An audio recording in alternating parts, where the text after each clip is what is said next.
Okay, ഇത് കഴിഞ്ഞ ദിവസം നമ്മൾ ഗ്രൂപ്പിലിട്ട ക്വസ്റ്റ്യനായിരുന്നു. ഒരു സിറ്റിയിലെ പോപ്പുലേഷൻ അടുത്തടുത്ത് 2 വർഷം 12% വെച്ച് ഇൻക്രീസ് ആവും, അതിൻ്റെ അടുത്ത വർഷം 10% റെഡ്യൂസ് ആവും. അങ്ങനെ വീണ്ടും അതിൻ്റെ അടുത്ത 2 വർഷം 12% വെച്ച് ഇൻക്രീസ് ആവും, തൊട്ടപ്പുറത്തെ വർഷം 10% റെഡ്യൂസ് ആവും. അങ്ങനെ 2006 തുടങ്ങിക്കഴിഞ്ഞാൽ 2012 ആവുന്നതിന് എത്ര എന്താണ് എഫക്റ്റ് എന്ന് ലഭിച്ചിരിക്കുന്നത്. ഓക്കെ, 2006 തൊട്ട് 2012 വരെ 6 വർഷമില്ലേ, 6 വർഷത്തിനിടയ്ക്ക് 3 വർഷമുള്ള 2 ഗ്യാപ്പില്ലേ. അപ്പോൾ ഈ പറഞ്ഞ സംഭവം 2 തവണ സംഭവിക്കും. അതായത് ആദ്യത്തെ വർഷം ഇത് പോപ്പുലേഷൻ ഇൻക്രീസ് അല്ല, അപ്പോൾ സക്സസീവായിട്ടായിരിക്കും ഇൻക്രീസ് ആവുന്നത്. അപ്പോൾ ഇനീഷ്യൽ പോപ്പുലേഷൻ ഒരു ആണെങ്കിൽ ഐയുടെ 112% തൊട്ടപ്പുറത്തെ വർഷം, അതിൻ്റെ അടുത്ത വർഷം വീണ്ടും 12% ഇൻക്രീസ് ആവും, അതിൻ്റെ അടുത്ത വർഷം 10% റെഡ്യൂസ് ആവും. ഇങ്ങനെ ഒന്നോടെ സംഭവിക്കും അല്ലേ. 112% ഇൻറ്റു 90%. ഇതായിരിക്കും എല്ലാം കഴിഞ്ഞ് വരുന്ന പോപ്പുലേഷൻ. ഓക്കെ, അപ്പോൾ നമ്മളതെങ്ങനെ ചെയ്യുന്നു വെച്ച് കഴിഞ്ഞാൽ നമുക്ക് അപ്രോക്സിമേറ്റ്ലി എത്ര % ഇൻക്രീസ് ആയെന്നാണ് കണ്ടുപിടിക്കേണ്ടത്.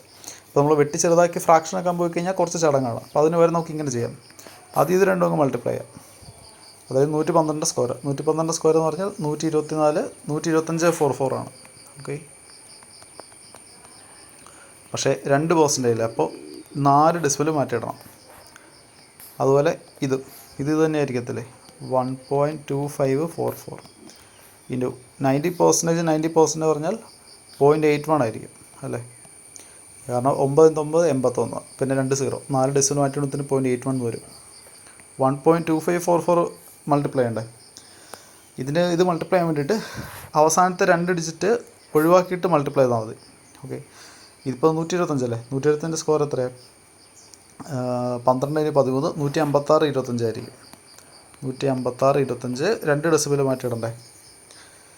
ഇനി ഇത് 1.5625 അല്ലേ, നമുക്ക് ഇത്രയും വെച്ചിട്ട് മൾട്ടിപ്ലൈയിൽ ചടങ്ങാം.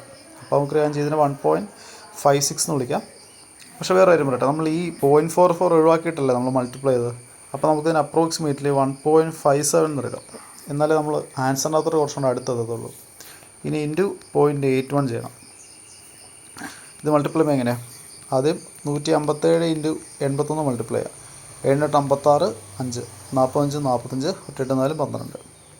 ഇതിൽ 1 മൾട്ടിപ്ലൈ ചെയ്യുമ്പോൾ 157 വരും. ആദ്യത്തേനും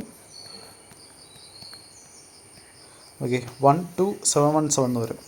4 ഡെസിമൽ മാറ്റി ഇടുമ്പോഴത്തേനും നമുക്ക് ആൻസർ കിട്ടുന്നത് I × 1.2717 എന്നാണ്. അപ്പോൾ നോക്കി ഇവിടെ എത്ര ശതമാനമായിരിക്കും ഇൻക്രീസ്. ഇനീഷ്യലി ഉണ്ടായിരുന്നത് I ആണ്, ഇപ്പോൾ ഐയുടെ 1.27 ആണ്. ഓക്കെ, എന്തോ ഒരു ഇൻക്രീസ് വന്നിട്ടുണ്ട്, 0.27 ഇൻക്രീസ് വന്നിട്ടില്ല. അപ്പോൾ എത്ര %? 27% ആണ് അപ്രോക്സിമേറ്റ്ലി ഇവിടെ വന്നിരിക്കുന്ന ഇൻക്രീസ്. ഓക്കെ ആണോ.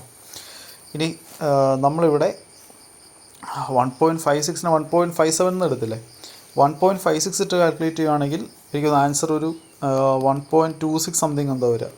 ഓക്കെ, അങ്ങനെ നോക്കുമ്പോഴും 26%-നേക്കാളും കുറച്ച് മേളിലായിരിക്കും ആൻസർ. ഓക്കെ, 26%-ന് കുറച്ച് മേളിൽ വരുന്ന ഓരോ ഓപ്ഷനിലുള്ളൂ 27. അപ്പോൾ ഇതായിരിക്കും ആൻസർ. ഓക്കെ.